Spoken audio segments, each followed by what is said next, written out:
Frieren Season 2 starts with a similar scene in which we've seen before. Frieren, Fern, and Stark are all low on money and they need to come up with cash somehow in order to sustain their journey to Aureole, the resting place of souls. Directly after, Frieren finds a magical, nullifying crystal, one of the hardest substances in existence. Its negative is it does exactly what its name says it does. It shuts down magic, but it's worth a lot of money. Unfortunately, they realistically can't take it with them because they couldn't be able to defend themselves without using magic. Then they continue to travel and fall through a weak spot in the ground into an underground cave full of these magic nullifying crystals. Because Frieren and Fern can't use magic there, Stark essentially has to carry the team and protect them and find a way out of the cave. They make it out, then later stop to bathe and rest. After resting, they set out again and they run into Verbil from the first class mage exam and he's with a group. Verbil tries to recruit Stark as their frontline fighter, but Stark refuses. Later that night, Stark and Fern talk about it and Stark essentially says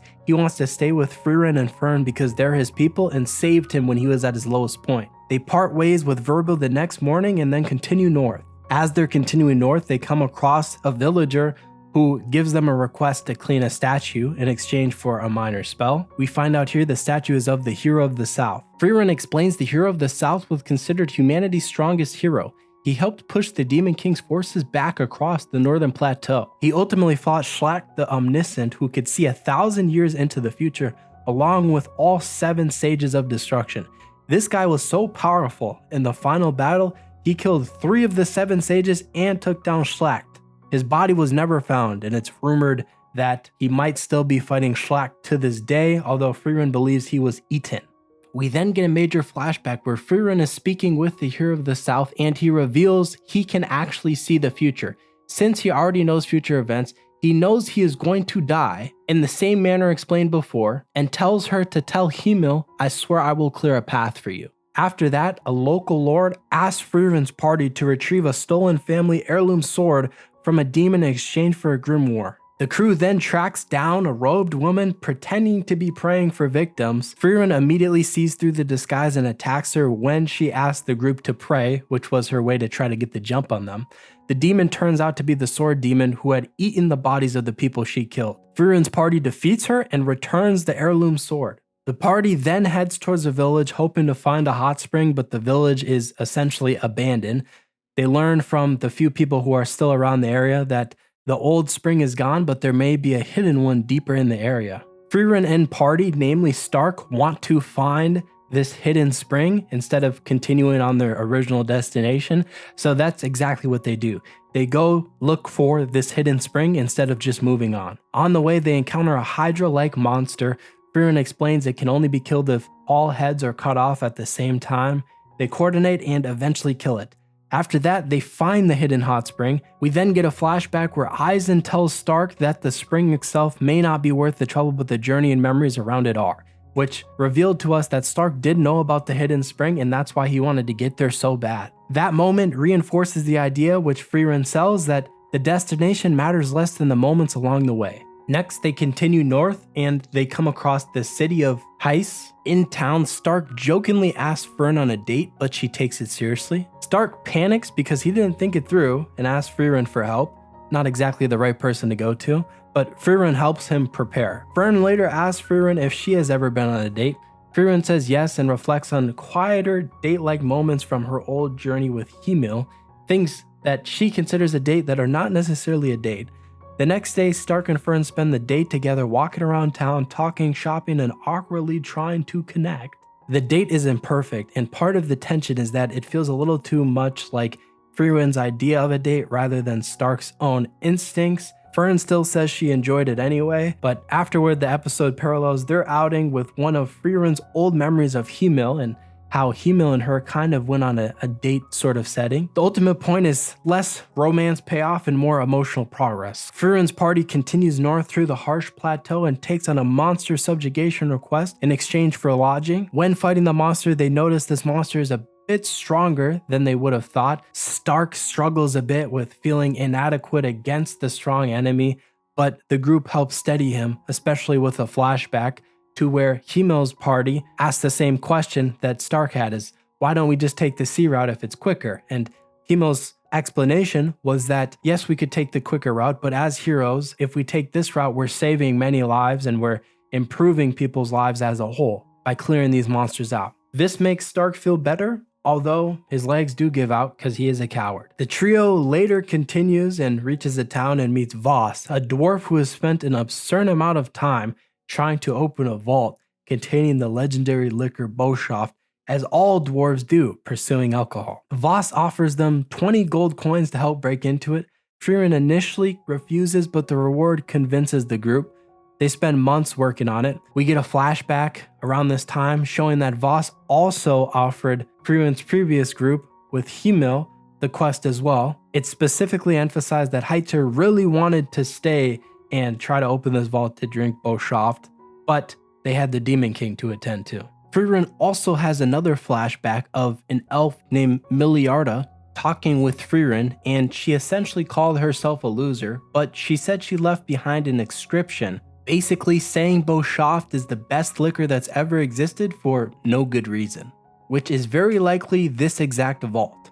Master tier Ragebaiter. Frieren eventually breaks the barrier and they discover huge stores of Boshoft. The punchline is that Boshoft is terrible, which was revealed before. Voss laughs it off exactly the way that Heiter once said he would. In fact, he shares it with the entire town so everyone can experience how awful it is. Afterward, the group continues on. They reach the Norm Company territory, which controls logistics across much of the northern plateau. It's said that they're so powerful they essentially control humanity in the northern area. Before this, the group complained about how awful and hard the bread is, and that leads into the issue of how damaged the region's supply network has become. Norm Company's president recognizes Frieren and reveals that she still owes an old debt tied to a loan from the days of Himmel's party. They pay what they can, but Frieren is effectively put to work in the mines. Frieren uses her powers in the mines to locate a big deposit of silver, and it's revealed the president was using Frieren because he knows that she is the best chance he has to solve the company's silver shortage and stabilize logistics in the north. The large deposit of silver helps restore the company's prosperity and network and improve regional logistics, and the group leaves happy they may not have to keep eating the awful hard bread. Afterwards, we see a scene of a village in the Rufen region being massacred by demons. The climax of Season 2 then begins. We meet Geno and Matoda, first-class mages sent there by Seri, who are familiar characters from Season 1. It turns out that this is Geno's hometown. He goes around and clears out some remnant demons in this village, and he also finds a badly wounded survivor who is revealed to be Geno's childhood friend.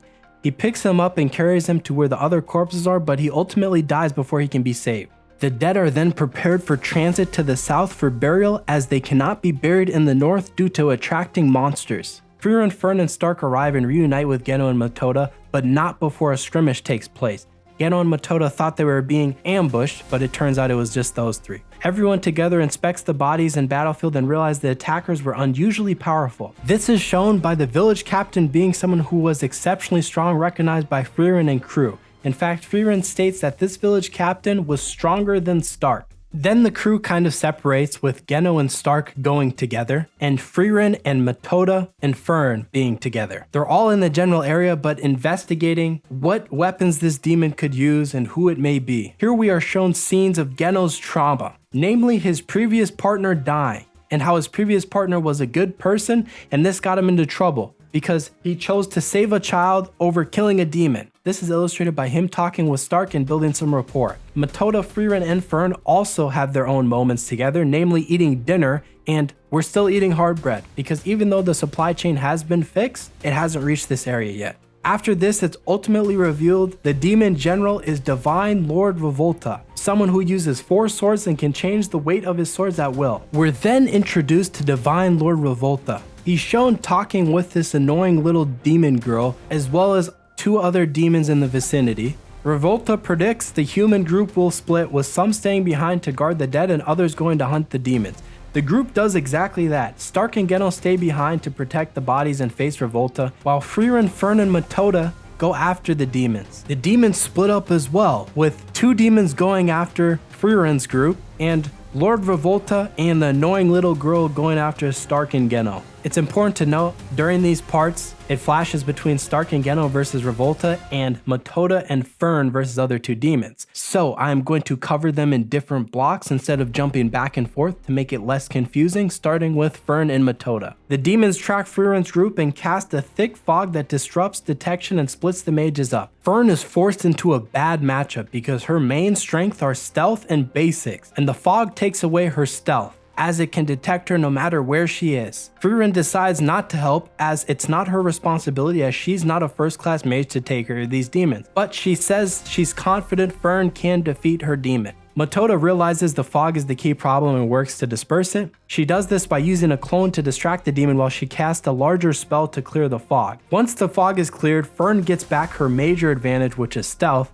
and is able to absolutely one-shot her opponent and then help Matoda finish off the other demon. Meanwhile, Stark and Geno continue the brutal fight against Revolta. Geno is revealed to have this spell that gives him wings to where he can move fast and make it so he's very mobile, but it's clear Revolta is overwhelmingly strong and has endurance for days. Eventually though, the two of them find an opening by Stark using himself as bait to give Geno an opening, which allows Geno to get the jump on Revolta, cornering him. But this is where the trauma exploitation comes into place, because Demon General Revolta finally notices where he recognizes Geno from. He killed his former partner, and he uses the vulnerability with how his former partner dies to almost do the exact same thing to Geno. The Demon General Revolta points out a child that appears to be in danger, hinting that it's a survivor, and Geno falls for it, but it's a trap involving the Demon General's annoying companion. Geno gets badly wounded by that annoying little girl, but he takes out the trash and kills her, but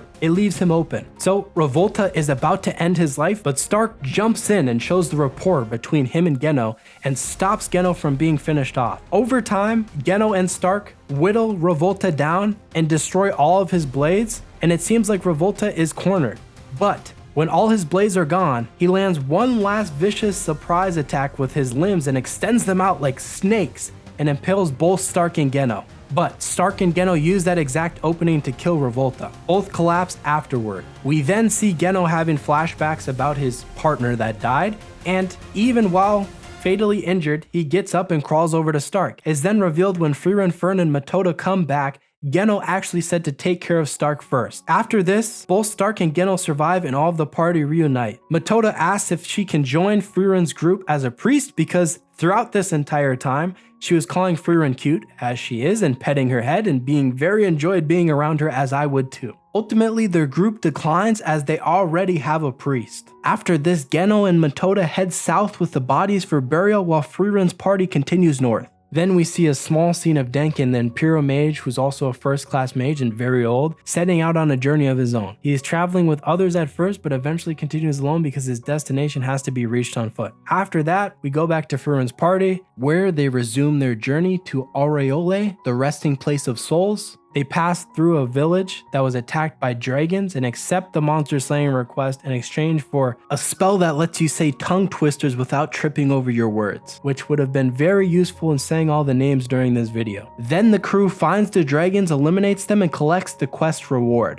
They continue to travel north, and Frieren questions Frieren why she accepts such strange rewards. And she explains why. It essentially ties back to Himmel's influence. They accept payment for two reasons. One, to prevent people from feeling permanently indebted to them, and also to maintain their dignity. We then get a flashback of Frieren, Himmel, and crew sheltering from rain, and Himmel says that adventure isn't always beautiful or glamorous. Sometimes there's a lot of bad days in a row. The party then reaches a port town on Lake Corridor, and they need a ferry to cross. Unfortunately, the weather is terrible. They initially consider alternatives, but ultimately end up waiting for the conditions to improve, as any alternative is significantly worse. Once the conditions improve, they talk to the ferry operator, but they don't have enough money. The ferry operator offers them a deal. Of course, it's another quest to retrieve Himmel's memoirs from an abandoned monastery on a nearby island. The group and the ferry operator then go to the old monastery and find the memoirs in its library. Frieren returns with the book, but the ferryman reveals he already knew who Frieren was, and any other book here can suffice his payment, and that she can keep the memoir.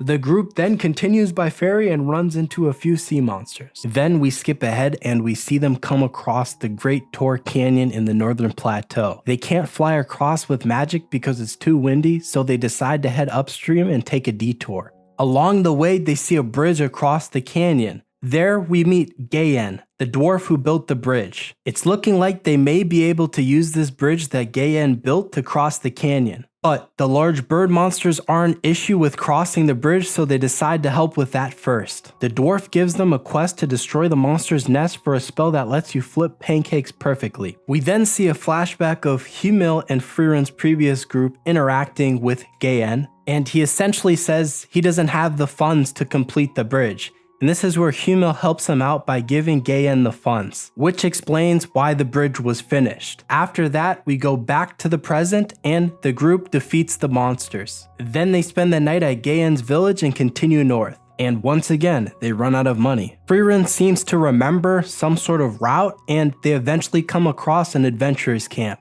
There they take on a quest to slay a powerful monster in exchange for cash, and that's exactly what they do. After that, they get surrounded by the remnant wolves and get rescued by Norm's troops. Then they sleep, and the next day they find the valuable snow crystals. This is paralleled with a flashback of Humil's party finding a similar vein in the past. Both parties, past and present, remark about how beautiful the crystals are and how it's sad that humans will tear it down, but time passes on. But it turns out the adventurer who hired them will preserve it instead because he wants to protect the sites of his homeland. Then they receive the cash, share some moments, and then continue north. And that's the last we see of them for this season. In the final scene of this season, we see Denkin receiving memories, and it's revealed he intends to visit a grave. In order to do that though, he needs to fight Mocht of the Golden Land, the last and strongest of the 7 Sages of Destruction.